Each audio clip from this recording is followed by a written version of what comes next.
सत्साई भाई और बहनों, दया परमपिता परमेश्वर की आप सभी भाई बहन जुड़ रहे हैं दया पूज्य गुरुदेव जी की। और दास की आप सभी भाई बहनों से विनती है, प्रार्थना है। पुण्यात्माओं, यदि कोई गफलत में जी रहा है तो उसकी अपनी मौज, उसकी अपनी मर्जी है, उसका अपना ज्ञान आधार है। जो व्यक्ति इस परमपिता परमेश्वर से अपरिचित हैं, जो व्यक्ति पूज्य गुरुदेव जी को समझ नहीं पाए, उनको जान नहीं पाए, पहचान नहीं पाए और उन्हें एक आम व्यक्ति, आम संत या आम मानुष मान के उनके साथ में लगे रहे, दास उनके विषय में तो नहीं कह सकता है। लेकिन जितना परमपिता परमेश्वर ने दास को सद्बुद्धि बख्शी है ज्ञान आधार से, अपनी सत प्रेरणा से, तो पुण्यात्माओं दास निश्चित तौर पे ये कह सकता है कि परमात्मा जेल में बैठने नहीं आया है और 7 साल कम नहीं होती हैं। दास तो ये कह सकता है कि परमात्मा अपनी तरफ से समय बढ़ाता जा रहा है ताकि लोग समझ जाएं, मेरे बच्चे समझ जाएं, सही रास्ते को अपना लें, मेरे मार्ग दर्शन अनुसार चलें, ज्ञान को आधार बना लें, सत्संग रूपी वचनों को आधार बनाएं। परमेश्वर सिर्फ और सिर्फ, क्योंकि इस दुनिया को तो विनाश हुआ पड़ा है पुण्यात्मा, दुनिया बिल्कुल खत्म है। ये समय जो परमात्मा बढ़ा रहे हैं, वरना अभी तक तो आपस में देशों को भिड़ जाना था, लड़ जाना था, गोले बारूदों की बरसात हो जानी थी। लेकिन परमेश्वर सिर्फ आप और हम चंद मुट्ठी भर भक्तों के लिए ये समय बढ़ा रहे हैं। लेकिन कब तक बढ़ाएंगे? तो पुण्यात्माओं, दास की विनती है, जो ना समझे या ना समझना चाहे उनकी अपनी मौज है। लेकिन जो मेरे सत्सेवक भाई बहन हैं, जो परमेश्वर के ज्ञान को आधार बना के अपनी भक्ति कर रहे हैं, अपने दैनिक जीवन की जो क्रियाकलाप हैं वो कर रहे हैं, उन सभी से मेरा हाथ जोड़ के विनती है, मेरा निवेदन है, आप अपनी भक्ति मर्यादाओं को चेक करते रहिए। क्योंकि आने वाले विनाशकारी समय में, और विनाश तय है, दुनिया की कोई भी शक्ति उसको रोक नहीं सकती। एक रोकने वाली शक्ति केवल पूज्य गुरुदेव जी हैं। और पूज्य गुरुदेव जी कभी भी इस काल भगवान के अड़ंगों में, बीच में अपनी किसी भी प्रकार की बाधा उत्पन्न नहीं करते हैं। और काल भगवान ने इस पूरी दुनिया का सत्यानाश करना है, क्योंकि चौथा युग चल रहा है। और इसने खुद ही परमात्मा से ये वरदान लिया था कि परमात्मा चौथे युग में जितने मर्जी जीव ले जाना। पुण्यात्माओं, चौथा युग चल रहा है। हम किसी को कोई कह के या किसी से कोई वरदान लेके हम भूल सकते हैं, क्योंकि हम जीव संज्ञा में हैं। लेकिन काल भगवान को भी पीव की संज्ञा दी गई है, क्योंकि ये भी 21 ब्रह्मांड के जितने भी प्राणी हैं उन सब में सर्वश्रेष्ठ है, बल में और बुद्धि में। ये भी 21 ब्रह्मांड का स्वामी है। इसको भी संतों ने ज्योति निरंजन की संज्ञा दी है। वो नहीं भूल सकता और उसे अच्छे से पता है कि परमेश्वर अपने वचन का पक्का है। 7 वचन पलटे नहीं, चाहे पलट जाए ब्रह्मांड। तो परमेश्वर आएगा और मेरे मुख से निवाला छीन के लेके जाएगा। क्योंकि ये काल भगवान कोई आलू टमाटर गोभी नहीं खाता है। ये सूक्ष्म वासना, हमारे सूक्ष्म शरीर में जो वासना जमा होती है, आप सबको पता है, ये तपस्या पे उसे खाता है। तो ये इतनी आसानी से अपना भोजन कैसे जाने देगा? हर संभव ये कोशिश करेगा और कर रहा है। जगत वाले तो सारे इसकी परिधि में हैं, लेकिन भक्तों पर भी काफी संख्या में इसने अपना डेरा डाल लिया है। तो दास की विनती है, परमात्मा अब जबरदस्ती नहीं करेगा। परमेश्वर ने हमें बचने का एक मार्ग जो है वो दे दिया है, अपनी भक्ति, अपनी मर्यादा, सब कुछ परमात्मा ने समझा दिया है। अब बचना आप और हमको इन मर्यादाओं के आधार से स्वयं ही पड़ेगा। तो दास की विनती है सभी सत्सेवक भाई बहनों से, आप जी परमेश्वर की मर्यादाओं का विशेष तौर पे ध्यान रखिए, दास भी ध्यान रखेगा। बारंबार हम बंदी छोड़ से दंडवत प्रार्थना करते रहें कि हे परमेश्वर, रोज प्रार्थना करें पुण्यात्माओं। वैसे तो संध्या आरती होती ही प्रार्थना के लिए है, जाने अनजाने की गलतियों के लिए, युग युगांतरों की महाभूल और गलतियों के लिए ही हम संध्या आरती करते हैं, अपने गुरुदेव से वंदना करते हैं, उनसे क्षमा याचना मांगते हैं। उसके अलावा भी जब भी समय मिले परमेश्वर को दंडवत करके और मालिक से क्षमायाचना मांगते रहिए कि परमात्मा 2 सेकंड पहले भी यदि दास से मन वचन कर्म से कोई गलती हो गई हो, परमेश्वर दास को तुच्छ बुद्धि जीव जान के अक्षमा कीजिए परमात्मा, पुण्यात्मा, वरना बचाव का कोई तरीका नहीं है। दूसरी बात, भक्ति का मूल, भक्ति का आधार, भक्ति की नींव केवल सतगुरु है।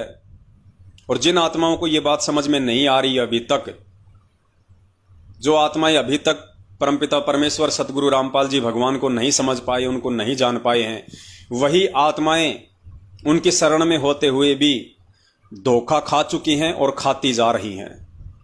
वो लोग जो पूज्य गुरुदेव जी से काफी समय पहले ही दूर हो चुके हैं, कुछ आत्माएं बरवाला कांड के बाद में दूर हो चुकी हैं, कुछ आज दूर हो चुके हैं। पुण्यात्माओं, ये सौभाग्य समझना, जितने भी भगत भाई बहन जो आज अपने गुरुदेव को भगवान मान के, उनको परमात्मा मान के, और जिन्होंने 8 सितंबर को परमेश्वर का प्रकट दिवस मनाया है अपने घर पे या जहां भी जैसी भी व्यवस्था परमात्मा ने करवाई, ये आपका परम सौभाग्य है कि परमेश्वर ने आपको इस बिचली पीढ़ी में संभाल के रखा हुआ है। ये निशानी है इस बात की, यदि आपने प्रकट दिवस मनाया है तो 8 सितंबर को, ये इस बात का सबूत है, इस बात का प्रमाण है कि परमेश्वर आपके ऊपर 100% मेहरबान है। क्योंकि सबसे बड़ी जो कमी होती है, गुरुदेव ने बताया, वो यही होती है कि जीव अपने सतगुरु को परमात्मा नहीं मान पाता, उन्हें परमेश्वर नहीं मान पाता है, खाली अपना गुरु समझ के, एक संत समझ के ही छोड़ देता है। वरना परमात्मा तो हर समय इस पृथ्वी पे रहते हैं। असंख्य बार वो परमात्मा इस पृथ्वी पे आए हैं। चारों युगों में 4 बार आने का जो विवरण है, एक कमल के विकसित फूल पे शिशु रूप में, पुण्यात्मा, वो तो मात्र चारों युगों में एक बार परमेश्वर को लीला करनी पड़ती है, सिर्फ ये दिखाने के लिए और वेदों में लिखी हुई परमात्मा की उस महिमा को सत्य साबित करने के लिए। जो वेदों में लिखा गया है कि वो परमात्मा एक कमल के फूल पे शिशु रूप में प्रकट होता है, बाल्यकाल से ही जो है कंवारी गायों के दूध से उनकी परवरिश होती है, सिर्फ और सिर्फ ये जो कमल के फूल पे शिशु रूप में आने की जो लीला है, सिर्फ वो परमात्मा वेदों में लिखी अपनी महिमा को सत्य साबित करने के लिए आता है। वरना उस परमात्मा को कमल के फूल पे या फिर गुलाब के फूल पे शिशु रूप में प्रकट होने की कोई आवश्यकता नहीं है, कोई जरूरत नहीं है। वो समर्थ है, उसके लिए तो चुटकी बजाने जितना काम भी नहीं है इस पृथ्वी पे जब चाहे जहां चाहे प्रकट होना। तो कोई ये ना सोचे कि जो असली परमात्मा है, जो असली कबीर भगवान है, वो केवल वही होता है जो कमल के फूल पे आता है। ये सारी भ्रमणाएं समाप्त करने के लिए ही परमात्मा ने हमारे को ये तत्व ज्ञान दिया है और इस कलयुग की बिचली पीढ़ी में पैदा करके हमारे को शिक्षा दी है, टेक्नोलॉजी दी है, ये विज्ञान हमें इसलिए दी है कि हम परमेश्वर को बहुत जल्दी समझ जाएं। क्योंकि पुण्यात्माओं, विज्ञान ने जो उन्नति की है और जो ज्ञानहीन प्राणी है वो विज्ञान की उन्नति देख के भगवान को भूलता जा रहा है।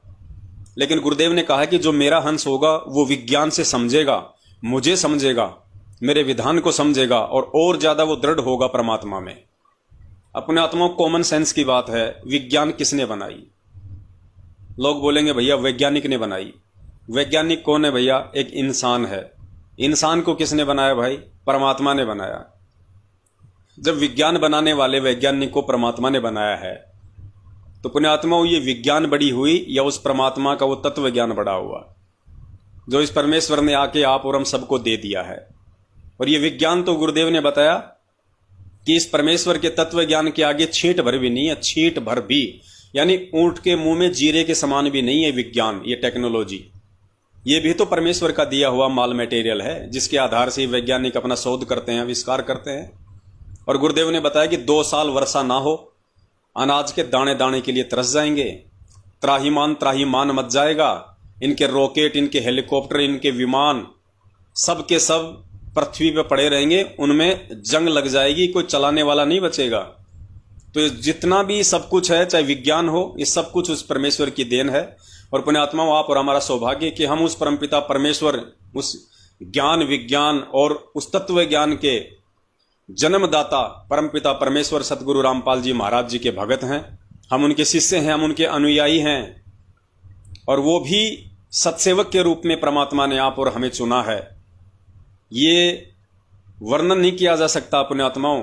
सबसे बड़ी हमें खुशी इसी बात की होती है कि इस दुनिया की 8-8.5 अरब की जनसंख्या है।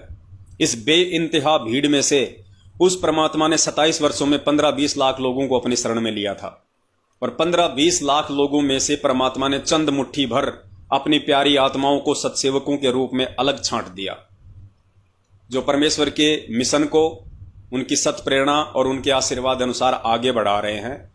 एक छोटा सा सहयोग अपने परमपिता परमेश्वर के ज्ञान आधार से उनके पद चिन्हों पर चलते हुए वो प्रयास कर रहे हैं इसको आगे बढ़ाने का। क्योंकि कोई भी बाप है, बाप चाहे वो किसानी का काम करो या बाप चाहे किसी प्रकार का कोई व्यापार करो, कोई बिजनेस करो, हर पिता चाहता है कि मेरा बच्चा समझदार होके पढ़ लिख के मेरे काम धंधे में मेरा हाथ बटाए। तो हमारे पूज्य गुरुदेव जी का सबसे बड़ा काम यहाँ पे भक्ति रूपी खेती करना है, भक्ति की बाड़ी लगाना है। पुण्यात्माओं, जब परमेश्वर ने हमें 3-4-5 वर्षों में इतना ज्ञान देके अपना सत्संग रूपी दूध पिला पिला के तैयार कर दिया, युवा कर दिया, तो आज आप और हमारी क्या जिम्मेदारी बनती है? हमारी जिम्मेदारी बनती है कि हम उस परमपिता परमेश्वर के सत मिशन में सहयोग करें। और सत मिशन में सहयोग पुण्यात्माओं वही आत्माएं कर सकती हैं जो आत्मा सबसे पहले अपने गुरुदेव को समझ जाएंगी या अपने परमात्मा को पहचान जाएंगी।